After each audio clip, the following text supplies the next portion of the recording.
வணக்கம். இன்னைக்கு நீங்க கேட்க போகும் சிறுகதையோட தலைப்பு அபூர்வ ராகம். எழுதியவர் லாசா ராமாமிர்தம் ஐயா அவர்கள்.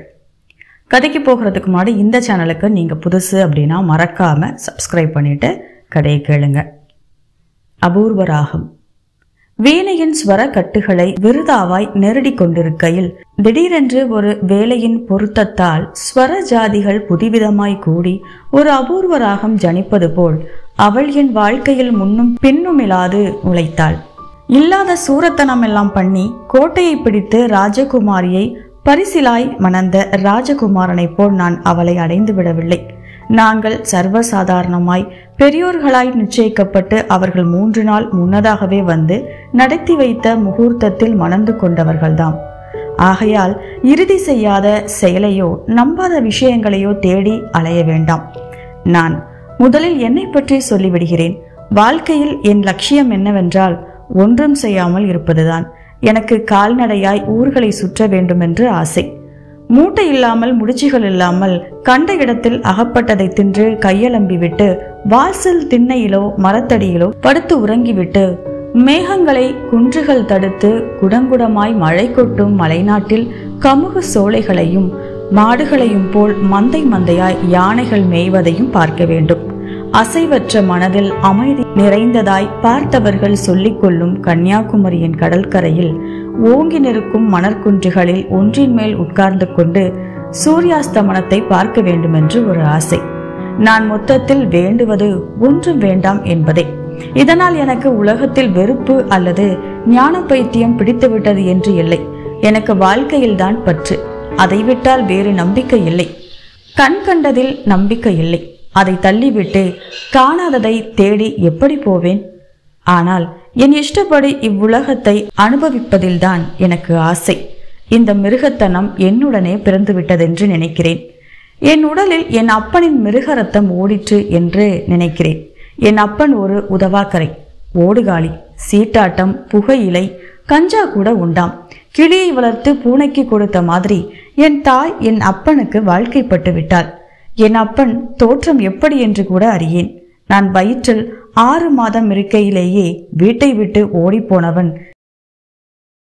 இன்னமும் திரும்பவில்லை. என் தாய் இன்னமும் குங்குமம் அணிந்து கொண்டுதான் இருக்கிறாள். இருந்தும் என் அப்பனின் கதி. நாங்கள் இருவரும் ஒருவருக்கொருவர் வெளியிட்டுக் கொள்ளாதது உள்ளூர வேதனைப்பட்டு கொண்டும் என்றும் தீராததோர் சந்தேகம். எப்பவுமே அப்படிதானாம். திடீர் என்று வருவது, அகப்பட்டதை சுருட்டிக் கொள்வது, உடனே ஓட வேண்டியது.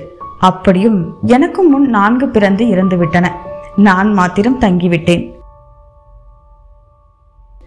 பணதென்பதோ மனித துணையோ இல்லாது என்னை வளர்த்து படிக்க வைத்து உலகத்தாரோடு ஒருவனாய் சமமாக்கிய மகத்தான பெருமை என் தாயை சேரும். அவள் இல்லாது நான் இல்லை. இருந்தும் என் கடமையை செய்ய தவறி நான் என் கண்ணாலும் கண்டிராத என் தகப்பனை தான் என் மனம் நாடிற்று. அடிக்கடி அவனை பற்றி சிந்திப்பேன். நான் தலையை சாய்த்து கொண்டு யோசிக்கையில் அப்படியே என் அப்பன் மாதிரியே இருக்கிறது என்று அம்மா சொல்வாள். என் தாயிடம் எனக்கு மரியாதை, நன்றி. ஆனால் என் அப்பனிடம்தான் ஆசை. காரணமே இல்லாத சில வேடிக்கைகள் உலகத்தில் இருக்கின்றன. உலகத்தில் தன்னை படாத பாடு எல்லாம் படுத்தி வைத்த கடவுளிடத்தில் அம்மாவுக்கு அபார பக்தி. பூஜை, புனஸ்காரம், பட்டினி, பலகாரம், ஆசாரம், அனுஷ்டானம் எல்லாம் அமர்க்களம். நாள் கிழமை வந்தால் வயிற்றில் சோறு விடுவதற்குள் விழிகள் மலையேறிவிடும். அம்மா பட்டதில் 1/4 பங்கு கூட பட்டிராத எனக்கு மாத்திரம் ஏன் பக்தி இல்லை? அவளுக்கு எவ்வளவு மறு உலகத்தில் நம்பிக்கையோ அத்தனை என் மனம் இங்குதான் ஊன்றி நின்றது. எதற்கு சொல்ல வந்தேன் என்றால், எப்படியோ அம்மா இருக்கும் வரை அவளுக்கு அடங்கி சமர்த்து பிள்ளையாய் இருந்துவிட்டு அவள் கடன் கழிந்ததும் உதறி தோளில் போட்டுக்கொண்டு ஊரை விட்டு கிளம்பிவிட காத்திருந்தேன். ஆயினும் அம்மா என்னை சும்மா விடும் வழியா இல்லை. ஜாதகங்களை போட்டு புரட்டி கொண்டு இருந்தாள். ஆரம்பத்தில் ஐயம் என் பக்கம்தான் இருந்தது. லேசில் ஜாதகம் ஒத்துக்கொள்ளவில்லை. நம் ஜாதகம்தான் அலாதி ஜாதகமாய் இருக்கிறதே. அப்படியே 1-2 பெண் பார்க்க போன விடத்தில் குற்றங்குறை சொல்லி தப்பித்து கொண்டேன். அம்மாவுக்கும் அழுத்து விட்டது. அப்புறம் ஒரு ஜாதகம் வந்தது. பொருத்தம் ஏதோ சுமார் தானாம். அம்மாவுக்கு அவ்வளவு திருப்தி இல்லை. பெண் அமாவாசையின் ஜனனம். பெண் பார்க்க போவோமா என்றாள். என் பதில்தான் எப்பொழுதும் என்னிடம் தயாராய் இருக்கிறதே. பிடிக்கவில்லை என்று ஆகையால் பெண் பார்க்க போனோம். நீலம் உடுத்தி இறை தின்ற பாம்பு போல் கனத்து பின்னல் முழங்காலுக்கு கீழ் தொங்க நிமிர்ந்த தலை குனியாது சமையலறையிலிருந்து வெளிப்பட்டு வந்து நமஸ்கரித்து மையிட்ட கண்களை ஒரு முறை மலர விழித்து புன்னகை புரிந்து நின்றாள். அவ்வளவுதான். அவள்தான் நான் கண்ட அபூர்வ ராகம். சில விஷயங்கள் நடந்து விடுகின்றன.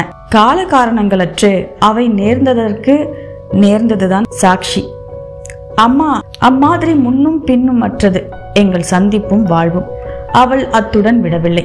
கணீர் என்று உப்பு சரியா இருக்கிறதோ? நான் தான் பண்ணினேன் என்றாள்.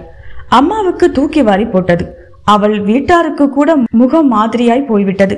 திடீரென்று எல்லோர் முகத்திலும் விழித்த அசடை கண்டு எங்கள் இருவருக்கும் தான் சிரிப்பு தாங்க முடியவில்லை. கையை கொட்டி கலகலவென்று நகைத்து சமையலறைக்குள் மறைந்தாள். அம்மாவுக்கு இந்த சம்பந்தம் பிடிக்கவில்லை.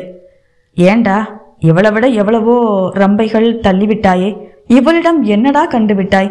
கண்ணங்கரையில் என்று தொட்டால் கூட ஒட்டி கொள்ளும் போலிருக்கிறாள். ஏனம்மா, நான் சிவப்பாயிருக்கிறேன் என்று என் நிழல் எனக்காக சிவப்பாயிருக்கா? இல்ல, அது கருப்பா தானே இருக்கு. அதை தனியா அறுத்துதான் எரிந்து விடுகிறதா? அது மாதிரி அவள் எனக்காக வென்றே பிறந்திருக்கிறாள். அதுவும் அமாவாசையா பார்த்தா? எத்தனையோ நாட்களில் ஒன்று. மயிர் எவ்வளவு நீளம் பார்த்தாயா? வீட்டுக்கு ஆகாதென்று சொல்லுவார்கள். அதெல்லாம் மயிர் கட்டையா இருக்கும் பொம்மநாட்டிகள் வேணும்னே சொல்லும் பேச்சு. சபாஷ், எனக்கு கூட இவ்வளவு சாமர்த்தியமாய் பேச வருகிறதே. பாடக்கூட தெரியவில்லையேடா. அவளே ஒரு ராகம். அவள் தனியாய் கூட பாடணுமா? என்னடா வெக்கம் இல்லாம வளர்ற? எல்லாம் கிடக்கட்டும்.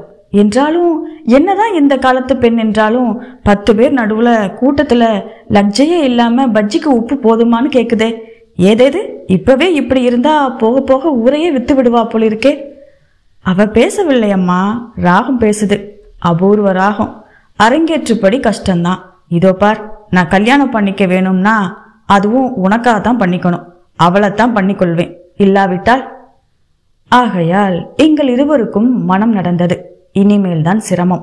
நாங்கள் என்ன மாதிரி இருந்தோம் என்று சித்தரிக்க மேற்கொண்ட இம்முயற்சி கேவலம் ஒரு புருஷன் பெண் ஜாதியின் அந்தரங்க வாழ்க்கையை அம்பலமாக்கும் விரசியமாய் முடியுமா? அல்ல, எங்கள் இளமையின் புதுமையில் வாழ்க்கையே ஒரு மகா சங்கீதமாய் அதில் அவளை ஒரு அபூர்வ ராகமாயும் பாவித்து அதன் சஞ்சாரத்தை உருவாக்கும் வசன கவிதையாக அமையுமோ அறியேன். வாஸ்தவத்தில் இவ்வரலாற்றில் என் பாத்திரம் எவ்வளவு முக்கியமானதென்று எனக்கு இன்னமும் நிச்சயமாகவில்லை. நான் இப்பொழுதிருக்கிற மாதிரி அப்போதில்லை. முன்னை விட எனக்கு இப்போது நாகரிகம் முற்றிவிட்டது. என் உடலில் ஓடிய என் அப்பனின் மிருக ரத்தம் சுண்டிவிட்டது. நானும் என் தாயின் இஷ்டப்படி எல்லாரும் போல் ஆகிவிட்டேன். பாலடைந்த கோவிலில் மூலவர் மேல் எலியும் பெருச்சாளியும் ஓடுவது போல் என் மேல் பேரன் பேத்திமார் ஏறி விழுந்து விளையாடுகின்றனர். கடன், வியாதி, கவலை, குடும்பம் எல்லாம் பெருத்துவிட்டன. இத்தனைக்கும் இடையில் நான் அவளை பற்றி நினைப்பதும் இல்லை.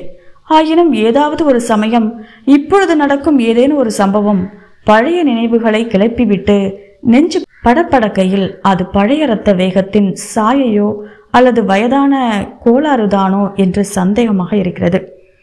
அபூர்வ ராகம், அதே வக்கரிப்பு, பிடாரன் கைப்பிடிப்படாத பாம்பு போல் அபாயம் கலந்த படபடப்பு, ஸ்வரஸ்தானங்கள் பிடிபடாது, பழக பழக எல்லையே அற்றது போல் நடை உடை பாவனைகளில் சிந்தும் ஒரு கவர்ச்சி, வேட்டையில் வேடுவேன் மேல் பாய திரும்பிய மிருகம் போல் பயந்த ஒரு முரட்டுத்தனம், சிலிர்சிலிப்பு. அவள் அம்மாவை மயக்கிவிட்டாள். அம்மாவுக்கு வேண்டிய பணிவிடை, பக்தி, ஆசாரம் எதிலும் குறையவில்லை. வந்த புதிதில் ஏதோ ஒரு விசேஷ தினத்தன்று படங்களுக்கு பூச்சூட்டி விளக்கு ஏற்றி எதிரில் நிவேதனங்களை வைத்துக்கொண்டு அம்மா ஒவ்வொரு நாமமாய் அக்ஷர சுத்தமாய் சாவதானமாய் சொல்லி அர்ச்சித்து கொண்டிருக்கையில் என் வயிற்றில் பசி எலி போல் பிராண்டுகையில் அவள் கண்களை மூடி கற்பூர குழுந்தன அசைவற்று நிற்கும் பரவசம் கண்டு பகீர் என்றது. அம்மா ஏதோ காரியமாய் பின்கட்டுக்கு சென்றதும் சமையலறையில் நுழைந்தேன். நான் ஒரு பாவி என்று ஆரம்பித்தேன். மூடு சூளையாய் பேசுவதிலேயே எனக்கு ஒரு ஆசை. நான் இதுவரை அவளுடன் பளிச்சென பேசியதில்லை. மிருகங்கள் வாயை திறவாது ஒன்றையொன்று புரிந்து கொள்வது போல் நாங்கள் அர்த்தமற்ற அர்த்தம் மறைந்த வார்த்தைகளை பேசியே ஒருவருக்கொருவர் அர்த்தம் கொண்டு கொள்வதில் ஒரு இன்பம். நான் ஒரு பாவி என்றேன். மறுபடியும் விழித்தாள். இது ஒரு புண்ணிய நாடு. காரைக்காலம்மையார், மங்கையர்க்கரசி, சக்குபாய், மீராபாய், அகமுடையான்களை கரையேற்றிய புண்ணியவதிகள் பிறந்த நாடு என்றேன். என்னை மறந்து விட்டீர்களே என்றாள். நான் ஒரு பாவி. நல்ல வழிகாட்ட ஒரு நல்ல மனைவி இருந்தும் கரையேற இயலாது தவிக்கிறேன். எனக்கு கிடைத்திருக்கும் பாக்கியம் எனக்கு தெரியவில்லை. பசி கண்ணை மறைக்கிறது. என்னை ஆட்கொள்ளல் வேண்டும். பக்தரே, உம் பசியை மெச்சினேன். நான் தொழும் கடவுளை உமக்கு காண்பிக்க யாதொரு ஆட்சேபனையும் இல்லை. எங்கே எங்கே என் பூனை கண்ணுக்கு தெரியவில்லையே என்று இரு கைகளையும் நீட்டிக்கொண்டு மிரள மிரள விழித்து பிரலாபித்தேன். அவர் தூணிலும் இருப்பாரா, துரும்பில்தான் இருப்பாரா? இல்லை, வெண்கல பானையில் இருக்கிறார் என்று சிப்பல் தட்டை நீக்கி உள்ளிருக்கும் சர்க்கரை பொங்கலை காண்பித்தாள். ஆஹா, தரிசித்தேன். என் வாயில் ஆனந்த பாஷ்பம் ஊறுகிறதே. சுருக்க அவரை இலையில் வடியுங்கள், வட்டித்து விடுங்கள். அவருடன் நான் கலக்க முடியாவிட்டாலும் அவர் என்னுடன் கலந்து விடட்டும். பக்தரே, பதறாமல் இருங்கள். புண்ணியவதிகளுக்கும் பசிக்கும் என்பதை மறந்திடாதீர் என்று அவள் என்னை கையமர்த்திவிட்டு 2 விரலால் ஒரு கவலம் வழித்து வாயில் போட்டுக்கொண்டு விரலை தொண்டை வரைக்கும் கொண்டு சப்பிய பொழுதுதான் எனக்கு நிம்மதி ஆயிற்று. இதுவும் ஒரு மிருகம்தான். மிருகம் மிருகம் எத்தனை தடவை சொன்னாலும் அழுக்க மாட்டேங்கிறது. உயர்ந்த ஜாதி காட்டு மிருகம். நின்ற விடத்தில் நிற்க மாட்டாள். உடலையும் உள்ளத்தையும் மிஞ்சிய வேகம் அவளை அழைத்தது. நாவல் பழம் போன்று பளபளக்கும் கண்களும், இயற்கையாகவே காரியங்களிலும் உடலிலும் விறுவிறுப்பும், சிற்சில சமயங்களில் உலகத்தின் மெதுவை தாங்க பொறுமையற்ற முகம் சுளிக்கும், அதில் குறுகுறுக்கும் கலையும், தொம்பங்குத்தாடி சாட்டை போல் தடித்து முழங்காலுக்கு கீழ் தொங்கும் பின்னலும், அபூர்வ ராகத்தின் ஜீவஸ்வரமாய் அவள் கூந்தல் விளங்கிற்று. பின்னாது வெறுமனே முடிந்தால் ஒரு பெரும் இளநீர் கணத்துக்கு கழுத்தை அழுத்தி கொண்டிருக்கும். பின்னலை எடுத்து கட்டினால் கூடை திராட்சையை அப்படியே தலையில் கவிழ்த்தது போல் இருக்கும். நாங்கள் எப்படியும் தெருவில் போனால் திரும்பி பாராதவர் இல்லை. அதுவே லஜ்ஜையை உண்டு பண்ணும். அம்மாவுக்கு அம்மயிரை பின்ன பின்ன ஆசை. விதவிதமாய் பூ வாங்கி வைத்து பின்னுவாள். பின்னி முடிவதற்குள் தோள்பட்டை விட்டுவிடும். ஒவ்வொரு வெள்ளிக்கிழமையும் ஒரு பாடு.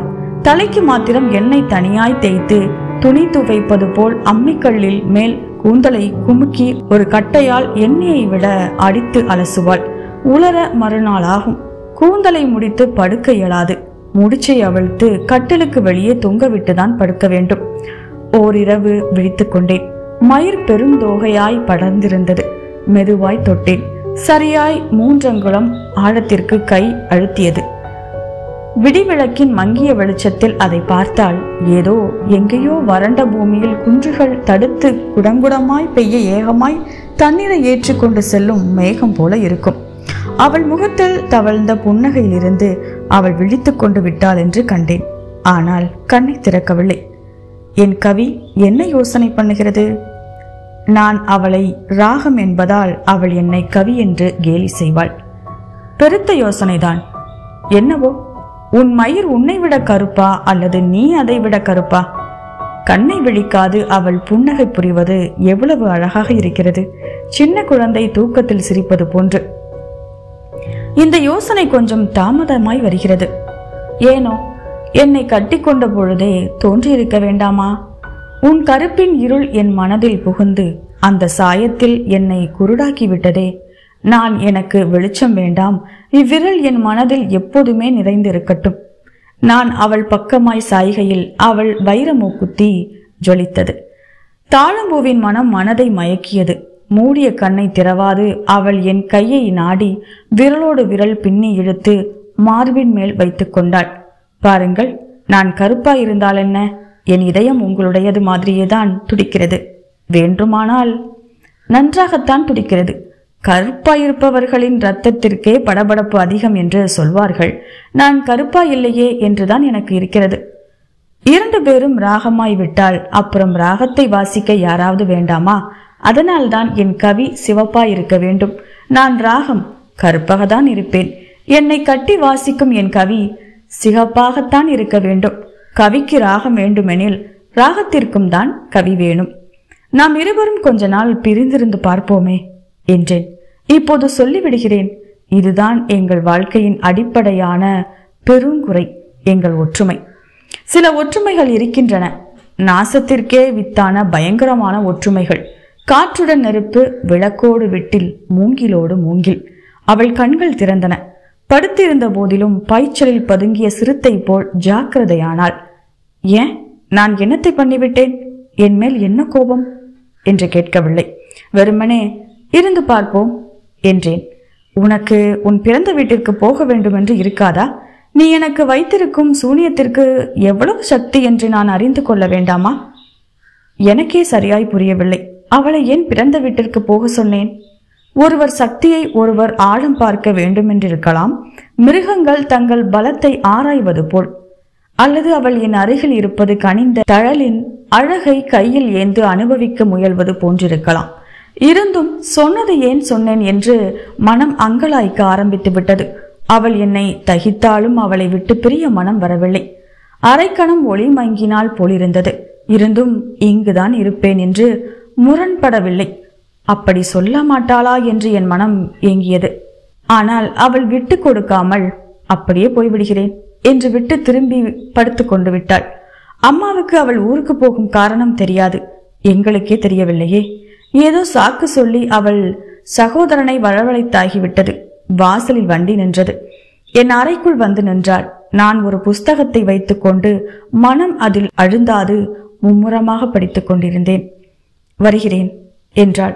மயிரை பளபளக்க அழுந்த வாரி நெற்றியில் நடுவகிடு எழுமிடத்திலும் புருவங்களுக்கும் மத்தியில் குங்குமம் இட்டிருந்தாள். பவள மாலை அகஸ்மாத்தாய் மேலாக்கின் வெளியே வந்திருந்தது. உள்ளங்கையிலும் கால் விரல் நகங்களிலும் அம்மா ஆசையுடன் இட்டிருந்த மருதாணி பற்றி இருந்தது. இந்த நிமிஷம் கூட தடுத்தால் நின்று விடுவாள். போவதாக இருக்கிறாய், வருகிறேன் என்கிறாயே என்று விகடமாக கேட்கலாமா என்று தோன்றியது. நான் போவது நீ போக சொன்னால்தானே என்று கேட்டுவிட்டால் எப்படி என் தோல்வியை ஒப்புக்கொள்வேன்? ஏன் முகம் வெளுத்திருக்கிறது என்றேன். அதெல்லாம் ஒண்ணுமில்ல. இப்போ வரும் சோப்பிலேயே சுண்ணாம்பு அளவுக்கு மிஞ்சி கலந்திருக்கிறது. என் கருப்பு கூட வெளுக்கும்படி இருந்தா உங்களுக்கு ஏன் கண் சிவந்திருக்கிறது என்று புன்னகை புரிந்தாள். ஆமா, தூசி விழுந்திருக்கும் என்று கண் நன்றாய் கசக்கி கொண்டேன். போய் வருகிறேன். அவள் ஊருக்கு போய் 1 வாரம் ஆகிவிட்டது. இதென்ன வாழ்க்கை? இவ்வளவு சூன்யமா கூட இருக்க முடியுமா என்ன? எதை தொட்டாலும் எடுத்தாலும் நினைத்தாலும் அவள் உருவம் இடமறித்து கொண்டு நின்றது.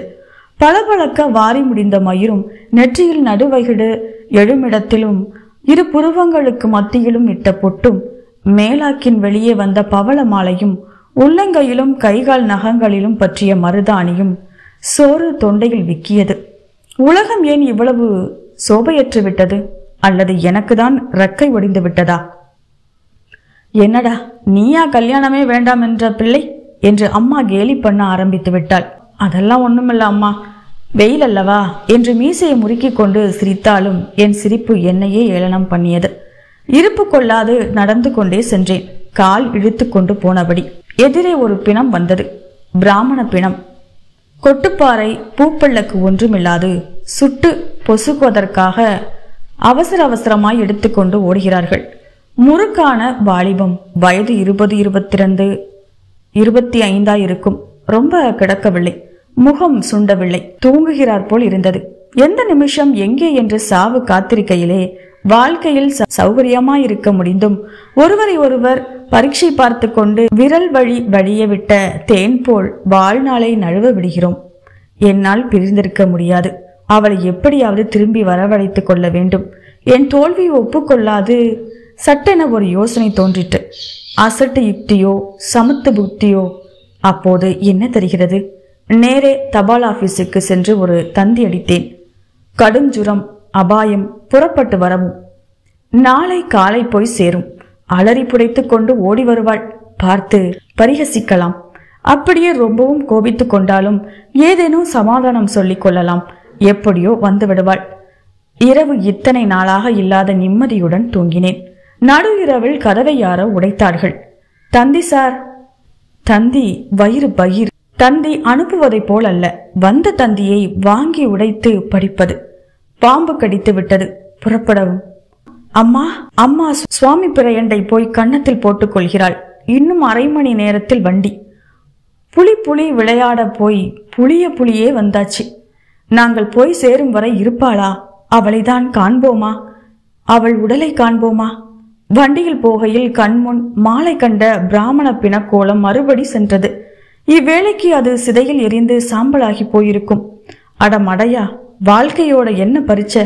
எந்த நிமிஷத்தில் எங்கே என்று சாவு காத்து கொண்டிருக்கிறது. விதி வினையெல்லாம் ஒரு பக்கம் இருக்கட்டும், நீ அவளை அவள் வீட்டுக்கு அனுப்பாமல் இருந்தால் பாம்பு கடித்திருக்குமா? ஏன் எங்கள் செயல்கள் எல்லாம் அர்த்தமற்று இருக்கின்றன? வண்டியை விட்டு இறங்கினோம். அவள் வீட்டிலிருந்து யாராவது வந்திருந்தாலும் வந்திருக்கலாம். குனிந்த தலை நிமிர மறுத்தது. என் மேல் ஒரு பிடி விழுந்தது. அவளைதான். என்னை இறுக கட்டி கொண்டு கதறினாள். எங்களை சுற்றி கூட்டம் கூடிவிட்டது கூட எங்களுக்கு தெரியாது. நாங்கள் இங்கில்லை. மாமனார் முகத்தில் எள்ளும் கொள்ளும் வெடித்தது. என்னையா சுத்த மடையன் மாதிரி வேலை செய்திருக்கிறீர்? என் குழந்தை தவித்த தவிப்பு எனக்கல்லவா தெரியும். இதென்ன இது? எனக்கு ஒண்ணுமே புரியலையே என்றாள் அம்மா. பாவம், அவளுக்கு கொஞ்சம் கூட பிடிக்கவில்லை. என்னவா? இதோ பாரும் உங்கள் பிள்ளை சமத்தை என்று தந்தியை அம்மா முகத்துக்கு எதிரே ஆட்டினார். இரவெல்லாம் அழுது அழுது என் குழந்தை முகமெல்லாம் வீங்கிவிட்டது. அவள் பட்ட அவஸ்தையை பார்த்தால் ஏரோப்ளேன் இருந்தால் கூட புறப்பட்டு விடலாம் போல உடம்பு பரபரத்தது. இருந்தும் காலையில் தான் வண்டி. உங்கள் பிள்ளை கல் மாதிரி உடம்பை வைத்துக்கொண்டு சுவாசம் இழந்து கொண்டிருக்கிறது என்று தந்தி அடித்தால் நன்னா இருக்கிறதா? இவர் என்ன சின்ன குழந்தையா? சரிதான் அப்பா, ரொம்ப ரொம்ப குதிக்கிறேளே. எனக்கு மாத்திரம் பாம்பு கடித்ததா? தந்தி நீங்கள் தானே அடித்தீர்கள், மறந்து போச்சா? மாமனார் பின்னடைந்தார். எல்லாம் நீ படுத்தின பாடுதானே. அம்மா முகத்தில் அருவருப்பு தட்டிற்று. என்னடா அம்பி, இந்த காலமே இப்படிதானடா என்றாள். ஏன் எங்கள் செயல்கள் அர்த்தமற்று விடுகின்றன? சின்ன குழந்தைகளுக்கு சொல்ல அவர்கள் முழுமனதுடன் நம்பும் ராஜா ராணி கதை போல் எங்கள் வாழ்க்கை சிற்சில சமயங்களில் கடற்கரையில் சூரியனுடைய சப்தவர்ண ஜாலங்கள் மிளிர்ந்து காற்றில் நடுநடுங்கும் அலைநுரை போன்ற நடுங்கிய அழகு. தூக்கம் அதிகமானாலும் பைத்தியம்தான், துக்கம் அதிகமானாலும் பைத்தியம்தான், சந்தோஷம் மிஞ்சினாலும் பைத்தியம்தான், பித்து பிடித்தவனும் பைத்தியம்தான். இவர்களில் நாங்கள் எவர்? கோடை முடிந்து மாறி வந்துவிட்டது. அம்மா, யாரோ 4 பேர் தீர்த்த யாத்திரை போகிறார்கள் என்று சேர்ந்து கிளம்பி விட்டாள். போகும் இடத்துக்கு புண்ணியம் தேட வேண்டும். சாவிற்கு எப்பொழுதும் தயாராக இருக்க வேண்டும். கடவுளிடத்திலே கணக்கு சரியாய் ஒப்பித்தாக வேண்டும். இதெல்லாம் அம்மாவின் கொள்கை. இங்கிருக்கையிலேயே மறு உலகில் சிந்தைதான் அவளுக்கு. ஆகையால் நான் போக வேண்டும். ஆனால் என் காரணங்களே வேறு என்று புள்ளி போட்டிருந்த இடங்களெல்லாம் பார்க்க அம்மாவுக்குத்தான் வாய்ப்பு முதலில் கிட்டிவிட்டது. தென்னாடெல்லாம் சுற்றிய பிறகு காசி கயா பிரயாகை வரை போய் வருவதாக திட்டம். அம்மா எங்களை தனியாய் விட்டு சென்றதே விபத்தாய் முடிந்தது. மிருகங்களாகிய எங்களை கட்டியாள யாருமில்லை. மழை அந்த சமயம் போல். ஆனால் எப்போதும் பெய்தாலும் அப்படித்தான் சொல்கிறோம். எப்போதும் பெய்ததில்லை. தெருவில் வெள்ளம் முழங்காலுக்கு கீழ் ஓடிய வண்ணம் இருந்தது. 2 வாரங்களாக சூரியனை காணவே இல்லை. பகலிலும் இருள் கனத்து தேங்கிற்று. மழை விடாது பெய்து கொண்டிருந்தது. வீட்டுக்குள் அடைந்து கிடந்தோம். கூட்டில் அடைந்தது போல் மாடிக்கும் கீழுக்குமாய் அலைந்து வெதும்பினோம். 15ஆம் நாளிரவு ஏதோ விளக்கண்டை உட்கார்ந்து படித்துக் கொண்டிருந்தோம். ஜன்னலும் கதவுகளும் படார் படார் என்று மோதிக்கொண்டன. புயல் மரங்களினூடே பாய்ந்து ஊளையிட்டது. புஸ்தகத்தை அலுப்புடன் டப் என்று மூடிவிட்டு வெளியே போவோமா என்றாள். எங்கே போகிறது? சினிமா கினிமா எல்லாம் மழைக்கு பயந்து மூடி தொலைந்திருக்கிறானே. கடற்கரைக்கு போவோம் என்றாள். போவோம். புயலில் குடையை கொண்டு போக சாத்தியமில்லை. தூறல் முகத்தில் சாட்டை அடித்தது. தெருவிளக்கின் வெளிச்சத்தில் குடைக்கம்பி கணத்தில் பளபளத்து கொண்டு பூமிக்கும் வானத்திற்கும் ஜல்லி கட்டியது போல் இருந்தது. தெருவில் ஜலம் பிரவாகமாய் ஓடியது. சாபம் பிடிப்பது போல் தெரு வெறிச்சோடி இருந்தது. இந்த மழையில் எங்களை தவிர எவன் கிளம்புவான்? எதிர்காற்றில் முன் தள்ளி கொண்டு ஒருவரைக்கொருவர் இறுக தழுவியவாறு ஜலத்தில் இழுத்து இழுத்து நடந்து சென்றோம். இடையே இடையே இடியில் பூமி அதிர்ந்தது. கடலின் அலைகள் மதில்கள் போல் எழுந்து மனிதனின் ஆசை கோட்டை போல் இடிந்து விழுந்தன. எங்களை வாரி வாயில் போட்டுக்கொள்ள வேண்டும் என்பது போல் துரத்தி கொண்டு ஓடி வந்தன. ஏமாற்றமடைந்த அரக்கனின் ஆத்திரம் போல் அவைகளின் கோஷம் காதை செவிடுபடுத்தியது. ஒரு அலை அவனை கீழே தள்ளிவிட்டது. வெறி கொண்டவன் போல் சிரித்தான். ஜலத்தின் சிலுசிலுப்பு சதையில் ஏறுகையில் நெருப்பை போல் சுளீரென பொரிந்தது. புயலில் எங்கள் அங்கங்களே பீந்து விடும் போல் இருந்தது. திடீரென்று இடியோடு இடி மோதி ஒரு மின்னல் வானத்தில் வயிற்றை கிழித்தது. இன்னமும் என் கண்முன் நிற்கிறது அம்மின்னல்.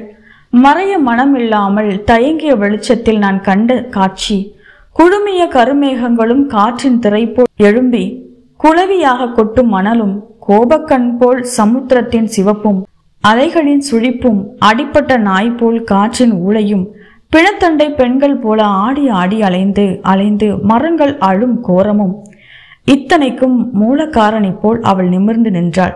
அவள் ஆடை உடலிலிருந்து பீந்து விடும் போல் பின்புறம் விசிறி விரிந்து காற்றில் தோகை போல் விரைத்து நின்று படபடத்தது. பிதுங்கிய சிற்பமென அங்க அவயங்கள் நிமிர்ந்து கொண்டு நின்றன. மின்னலின் வழி விசும்பி நின்றெழுந்த விண்ணுலகத்தவள் போல் இருந்தாள்.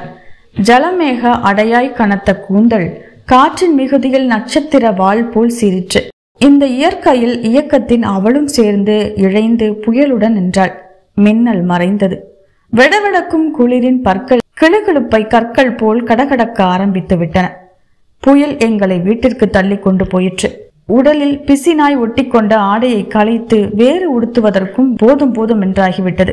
காலையில் எழுந்திருக்கையிலே வெகு நேரமாகிவிட்டது. உடல் கணுகணுவாய் தெரிக்கும் வழியில் எழுந்திருக்க கூட முடியவில்லை. அவள் எழுந்திருக்கவில்லை. கடற்கரைக்கு உலாவ போனது எப்படி இருக்கிறது என்றேன். கண்கள் மூடியபடியே புன்னகை புரிந்தாள். அவசரமாய் வேலைக்கு போனேன். நான் மாலை திரும்புகையில் வீட்டில் சந்தடி இல்லை. கட்டிலில் நான் விட்டு போனபடியே படுத்திருந்தாள். கண் திறக்கவில்லை. பகீரென்றது. என்னடி? நெற்றியில் கை வைத்தேன். மழுவாய் காய்த்தது. மூச்சு இருந்தது ஒழிய பேச்சில்லை. கருமான் பட்டறை போல் ஆவியடிக்கும் அனல் மூச்சு. டாக்டர் வந்து என்னவோ புரட்டி புரட்டி பரீட்சை செய்து பார்த்தார். ஸ்வரணையற்று போட்டபடி கிடந்தது அந்த உடம்பு. நின்ற இடத்தில் நிற்காது துருத்துருக்கும் உடம்பு. இது நீங்கள் ஒண்டியாய் சமாளிக்க முடியாது என்றார். மூஞ்சியை முழு நீள வைத்து கொண்டு ஆஸ்பத்திரி ஆஸ்பத்திரி. நேற்றிரவு வெறி பிடித்து விளையாடினோம். இன்று ஆஸ்பத்திரி. விஷயம் முற்றிவிட்டது சார். வீட்டில் பெரியவாள் யாராவது இருந்தால் வரவழையுங்கள். அம்மாவுக்கு தந்தியா? நான் என்னுள் ஒடுங்கி போனேன். ஆஸ்பத்திரியில கூட கூட்டத்தில் கோவிந்தா ஆகிவிடும். வீட்டில் பெரியவாள் யாராவது இருக்கட்டும், நான் வந்து பாக்குறேன். என்னவோ உள் பிரஞ்சை இருக்கையிலே மண்டையில் சம்மட்டியில் அடிப்பது போல் இருந்தது. அம்மாவுக்கு தந்தி அடிக்க விலாசத்தையும் பணத்தையும் அவரிடமே கொடுத்துவிட்டு கட்டிலண்டை வந்து உட்கார்ந்தவன்தான். எத்தனை நாளி இப்படி இடம் பெயராது திக்பிரமை கொண்டு உட்கார்ந்திருந்தேனோ அறியேன். என்னில் என்னென்ன எண்ணங்கள் ஓடின அறியேன். வெளியே அடைமழை பெய்து கொண்டிருந்தது நினைவிருக்கிறது. எங்களுக்கு நம்பிக்கை இருக்கிறதோ இல்லையோ, ஒரு நாளும் தவறாது எரியும் சுவாமி விளக்கு 2 நாளா எரியவில்லை. அது நினைவிருக்கிறது. கண்ணெதிரில் கடுஞ்சுரம் அவள் பசுமையை உறிஞ்சுவதை பார்த்து கொண்டிருந்தேன். அது நினைவிருக்கிறது. வைத்தியர் தினம் 3 தடவை வந்தார். ஒவ்வொரு தடவையும் அவர் முகம் சுண்டியது. அது ஞாபகம் இருக்கிறது. என் தோளை பிடித்து உலுக்கினார். தைரியமா இருமையா, உனக்கு முதலில் ஒரு ஊசி போட வேண்டும் போலிருக்கிறது. இந்த மும்முரத்தில் ஒரு மருந்தும் ஒன்றும் செய்வதில்லை. இன்று ராத்திரியை தாண்டணும். நீர் கூடிய வரைக்கும் தெம்பாயிரும். நீங்கள் இப்படி இருந்தால் அப்புறம் படித்தவனுக்கும் படியாதவனுக்கும் என்ன வித்தியாசம் இருக்கு? நாங்கள் படித்தவரும் இல்லை, படியாதவரும் இல்லை. நாங்கள் மிருகங்கள். இளம் வயசு, அதுதான் தாக்கு பிடிக்க வேணும். உங்க அம்மா வந்துட்டாரா? அம்மா மாலை அஸ்தமன வேளைக்கு வந்தாள். என்னுடன் பேசவில்லை. கட்டிலில் படுத்திருந்தவள் முகத்தை ஒரே முறை பார்த்தாள். நாடியை தொட்டாள். நேரே குழாயடிக்கு போய் ஸ்நானம் பண்ணினாள். நெற்றிக்கிட்டு கொண்டு சுவாமி விளக்கேற்றி வைத்து எதிரே உட்கார்ந்து விட்டாள். பிறகுதான் எனக்கு உள்பிரஞ்சை வெளியிலும் சிறுக சிறுக பரவி நினைவு தொடர ஆரம்பித்தது. 2 நாள் ஜுரம் அந்த உடலை சக்கையாய் சப்பி எரிந்து விட்டது. உருவம் கூட சிரித்து விட்டது. மூச்சு நூலிலையில் இருந்தது. படுத்ததிலிருந்து அந்த வாய் நின்றி ஒரு முனகல் கூட எழவில்லை. மிருகம் போலவே நோயை மௌனமாய் அனுபவித்துக் கொண்டிருந்தாள். கூந்தல் கட்டிலில் இருந்து படுத்தார் போல் இருந்து வீழ்ந்து முகம் கண்ணாடி போல் ஒரேடியாய் தெளிந்து போயிருந்தது. அம்மா எழுந்து வந்து மருமகள் நெற்றியில் விபூதியை இட்டாள். என்னை நீ போய் படுத்துக்கொள் என்றாள். நான் சின்ன குழந்தை போல் பேசாமல் ரேழி திண்ணையில் படுத்துக்கொண்டேன். மணி 1, 2, 3, 4. அம்பி! அடிவயிற்றில் நெருப்பை அப்படியே கொட்டிற்று. அதே சமயம் வாசலில் டாக்டரின் காரும் வந்து நின்றது. இருவரும் சேர்ந்து உள்ளே போனோம். அரை கண்ணா இருந்த இமைகள் முழுவதும் மூடிவிட்டன. டாக்டர் நாடியை பிடித்து பார்த்தார். நன்றாக பரிசோதித்து பார்த்தார். அவர் முகம் மலர்ந்தது. ஜெயம் சார், கண்டம் தப்பித்தது சார். அம்மா ஏதோ பேச முயன்று கையை தூக்கி ஜாடை காட்டினாள். வாய் திறந்து திறந்து கண்கள் பெருகின. சுவாமி பிரண்டையை போய் தடால் என்று விழுந்து விட்டாள். அது நினைவிருக்கிறது. உடம்பு படிப்படியாய் தேறி வந்தது. அம்மா கைராசியும் அம்மா போடும் பத்தியத்திலும் அம்மா பண்ணும் உயிரற்றது கூட உயிர் பெற்றுவிடும். அப்படித்தானே ஆயிற்று. எழுந்து நடமாட மாதமாகிவிட்டது. அன்றுதான் படுக்கை நின்று எழுந்த பின் முதலாக தலைக்கு தண்ணீர் விட்டது. பிற்பகல் மணி 3 இருக்கும். நான் கூடத்து ஊஞ்சலில் உட்கார்ந்திருந்தேன். பச்சை புடவை உடுத்தி உலர வளர்த்திய கூந்தல் முழங்கால் வரை தொங்க, இன்னமும் பஞ்சடைப்பு முற்றிலும் மறையாத கண்களில் கனிந்த பார்வையுடன் ஆடி அசைந்து நடந்து என் அருகில் வந்து ஊஞ்சலில் சங்கிலியை பிடித்து கொண்டு நின்றாள். வெற்றலையை கன்னத்தில் ஓரத்தில் அடக்கி கொண்டிருந்தாள். பளபளக்க சிவந்திருந்த உதடுகளில் புன்னகை பரவியிருந்தது. கிடந்து தேறியது முதல் அவள் வசீகரம் முன்னிலும் பன்மடங்கு அதிகரித்திருந்தது. பழைய முரட்டுத்தனம் தணிந்து ஒரு தனி அடக்கமும் அமைதியும் வந்திருந்தன. கச்சேரி முடிவில் கார்வையும் மெருகேறிய குரலில் விஸ்தரிக்கும் ராகத்தின் கனிவை போல் நெருப்பில் நயம் துளக்கும் தங்கம் போல். நாங்கள் பேசவில்லை. பேச என்ன இருக்கிறது? இதயங்களின் அமைதி விளிம்பு கட்டி இருந்தது. அந்நிலையின் நிர்சலனத்தினாலேயே இந்த முன்னிலை அப்படியே இருக்குமா என்ற சந்தேகம் உடனேயே உண்டாகிவிட்டது. ஊஞ்சல் சங்கிலியை பிடித்திருந்த என் கை மேல் அவள் கை பொத்திற்று. குழந்தைகளா? அம்மா பூஜை அறையிலிருந்து கூப்பிட்டாள். என்ன காரணம் எங்களுக்கே தெரியவில்லை. சொல்லி வைத்தாற்போல் இருவரும் சேர்ந்தே நமஸ்கரித்தோம். அம்மா ஆசீர்வதித்தாள். உட்கார்ந்து கொள்ளுங்கள், ஒன்று சொல்லத்தான் உங்களை கூப்பிட்டேன். நாங்கள் பேசாது காத்திருந்தோம், சின்ன குழந்தைகள் போல். நீங்கள் 2 பேருமே ரொம்ப கஷ்டப்பட்டு விட்டீர்கள். சுவாமி புண்ணியத்துல மலை போல் வந்தது, பனி போல் நீங்கியது. என் குழந்தை பிழைத்தது அந்த திருப்பதி வெங்கடாச்சலபதியின் கிருபைதான் தவிர வேறு என்ன சொல்ல இருக்கிறது? என்றைக்கும் ஒன்று வைத்துக் கொள்ளுங்கள், சுவாமி மேல் பாரத்தை போட்டுவிட்டு எதை செய்தாலும் அவர் பார்த்து கொள்வார். நாம் இவ்வளவாது உண்டு உடுத்து உயிர் வாழ்வதே அவரால் தான். அவனன்றி ஒரு அணுகும் அசையாது. எப்பவும் அவனை நம்புங்கள். அவனை நம்பி வேண்டிக் கொண்டேன். இவள் பிழைத்தாள். ஆகையால் இப்பொழுது வேண்டுதலை நிறைவேற்றிவிட வேண்டும். அவன் தன்னால் செய்ய வேண்டியதை செய்துவிட்டான். நம்முடைய பிரார்த்தனைதான் பாக்கி. தெய்வத்திற்கு செலுத்த வேண்டியதை முன்னைக்கு முன்னால் செய்துவிட வேண்டும். அதை ஒத்தி போடக்கூடாது. நான் தீர்மானம் பண்ணிவிட்டேன். ஞாயிற்றுக்கிழமை நல்ல நாளா இருக்கு. திருப்பதிக்கு புறப்படணும். இவள் முடியிறக்குவதாக வேண்டிக் கொண்டிருக்கிறேன். தலை சுழன்றது. அம்மா ஏன் இன்னும் மூச்சு விடாமல் பேசிக்கொண்டே போகிறாள்? ஓரக்கண்ணால் என் பக்கத்தில் உட்கார்ந்திருந்தவளை கவனித்தேன். அவள் புன்னகை உயிரற்று அப்படியே உறைந்து போயிருந்தது. சிட்டுக்குருவி சிறகு போல் அடித்துக் கொள்ளும் இதயத்தின் பதப்பதைப்பை அடக்க ஒரு கை மார்பை நாடி போயிருந்தது. இன்னொரு கை குதிகால் சதையை ரத்தம் கசிவது கூட தெரியாது பீத்து கொண்டிருந்தது. நாளை ஞாயிற்றுக்கிழமை. இன்னும் 2.5 நாட்கள் தான். முழங்கால் வரை தொங்கும் மயிர், அபூர்வ ராகத்தின் ஜீவஸ்திரம். பிறகு இதென்ன கூந்தலுக்கா இவ்வளவு பிரமாதம்? இன்னும் 6 மாதமோ 1 வருஷம் போனால் தானே வளர்கிறது. தவிர சுவாமி தானே சாக கிடந்தவளை காப்பாற்றி கொடுத்தார். அவருக்கு சேர வேண்டியதை செலுத்திதானே ஆக வேண்டும். எல்லோரும் வேண்டிக் கொள்ளவில்லையா? இது என்ன புதிதா? எல்லாம் புரிகிறது. ஆனால் இதெல்லாம் எங்களுக்கு வேண்டாம். நாங்கள் மிருகங்கள். அடுத்த நிமிடத்தில் எங்களுக்கு நம்பிக்கை கிடையாது. ஒவ்வொரு நிமிஷத்தையும் அந்தந்த நிமிஷத்திற்கு பூராவாக அனுபவிப்பதுதான் எங்களுடைய அடிப்படையான இயல்பு. வளைந்து கொடுக்கும் பழக்கம் எங்களுக்கில்லை. நாங்கள் அடங்க வேண்டுமெனில் எங்களை ஒடித்துதான் ஆக வேண்டும். இந்த 2 நாளும் நாங்கள் இருவரும் இதை பற்றி பேசவில்லை. அவள் என் மனதில் இருப்பதை விட்டு கொடுக்கவில்லை. சற்றே காற்றடித்தாலும் சப்திக்கும் முறுக்கேறிய தந்தி போல் அவள் ஒரு புது கலகலப்பாய் இருந்தாள். அவள் சிரிப்பில் கண்ணாடி உடையும் சத்தம் போல் ஒரு சிறு அலறல் ஒலித்தது. இதை தவிர மற்றதெல்லாம் பேசினோம், சிரித்தோம், கொம்மாளம் அடித்தோம். ஆயினும் இது தவிர வேறெதுவும் எங்கள் நினைவில் இல்லை. எனக்கு பேச வாயில்லையோ அல்லது சொல்ல வகை இல்லையோ, நான் தனியாகிவிட்டேன். அவள் இப்படி வேண்டியில்லாத ஒரு வனப்பில் ஜுவலிப்பதை தடுக்கவோ தணிக்கவோ வழியில்லாது வெறுமனே பார்த்து தவித்துக் கொண்டிருந்தேன். மறுநாள் காலை வண்டி. இரவில் அறையில் நுழைந்தேன். அவள் கண்ணாடி எதிரில் உட்கார்ந்து கொண்டு மயிரை அழுந்த பளபளவென சீவி வாரி முடிந்து கொண்டிருந்தாள். என் மனதில் என்னென்னவோ எழும்பி குழப்பிற்று. என்னை பார்த்து புன்னகை புரிந்தாள். உங்களை ஒரு கேள்வி கேட்க வேண்டுமென ரொம்ப நாளா எண்ணம் என்றாள். என்ன? நான் கிடந்த போது ஏதாவது ஜன்னிகள் பிதற்றினேனா? அபஸ்வரம் பேசினேனா? அபூர்வ ராகத்திற்கு அபஸ்வரம் கிடையாது என்றேன். சரி, நான் அப்போது இறந்திருந்தால் நன்றா இருந்திருக்குமோ? இது என்ன கேள்வி? பதில் சொல்ல முடியுமா? சொல்ல தைரியம் இல்லையா? எப்படி நன்றாக இருக்கும்? அபூர்வ ராகத்தின் நிரடலான கட்டத்தில் ராகம் தவறில் அதைவிட அவமானம் உண்டோ? ஆனாலும் பிடிப்பின் எடுப்பாய் பூராவும் இருக்க முடியுமா? எதற்காக என்ன கேட்கிறாள் என்று புரிந்தும் புரியாது தவித்தேன். ராகம் என் இயல்பு மாறாதவரை எப்படி இருந்தாலும் ஸ்வரம்தான். இந்த மூடு மந்திரம் ஏன்? பளிச்சென்று சொல்லேன். கையில் சீப்பை வைத்துக் கொண்டு ஏற இறங்க என்னை ஒரு முறை மலர விழித்து பார்த்தாள். அங்கு 1000 கேள்விகள் குமுறின. இயல்பு என்று சொல்வதன் அர்த்தம் என்ன? பட்சிகளுக்கு பறப்பதுதான் இயல்பு. ரெக்கையை ஒடித்து விட்டு இயல்பு மாறாதவரை பட்சிதான் என்றால் என்ன சரி? ராகத்திற்கும் பட்சிக்கும் என்ன வித்தியாசம்? இரண்டிற்கும் மேல் சஞ்சாரம் தானே.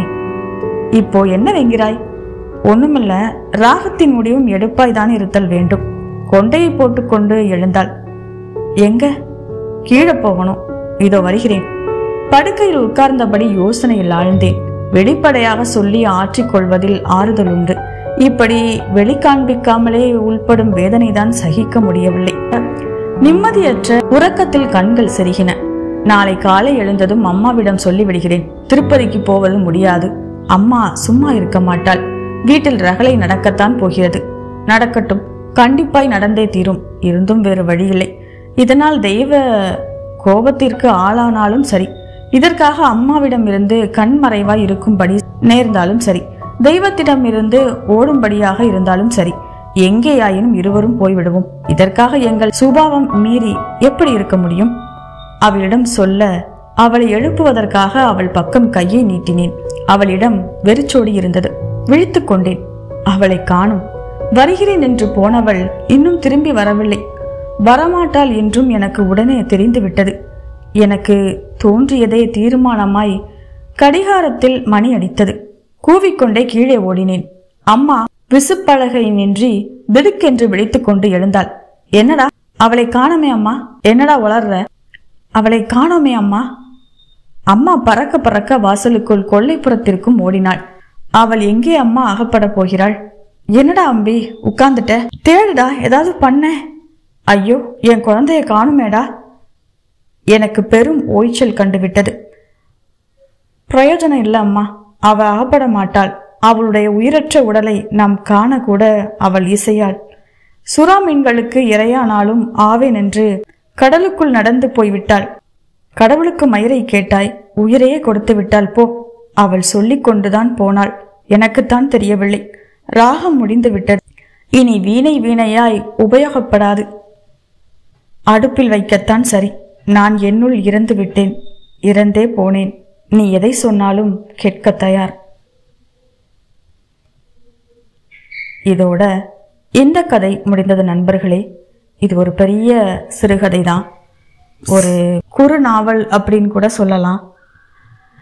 அந்த மனைவியோட அழகும் அந்த கூந்தலும் அவங்க விளையாட்டினுடைய விபரீதத்தால நடந்த நிகழ்வும் கடைசியில அவங்க அம்மாவோட வேண்டுதலுக்காக இந்த முடியை கொடுக்கறதுக்கான முடிவும் கடைசியில இப்படி முடிஞ்சிருக்கு. இந்த வர்ணனை, இந்த கதையோட தோற்றம், சொல்லும் விதம் எல்லாமே ஒரு மாதிரியான சுமூகமா போய் கடைசியில ஒரு பெரிய அதிர்ச்சியில முடிஞ்ச மாதிரி இருக்கு. இந்த கதையை பத்தின உங்களுடைய கருத்துக்களை மறக்காம கமெண்ட் செக்ஷன்ல பதிவிடுங்க. மீண்டும் அடுத்த கதையில சந்திக்கலாம். நன்றி, வணக்கம்.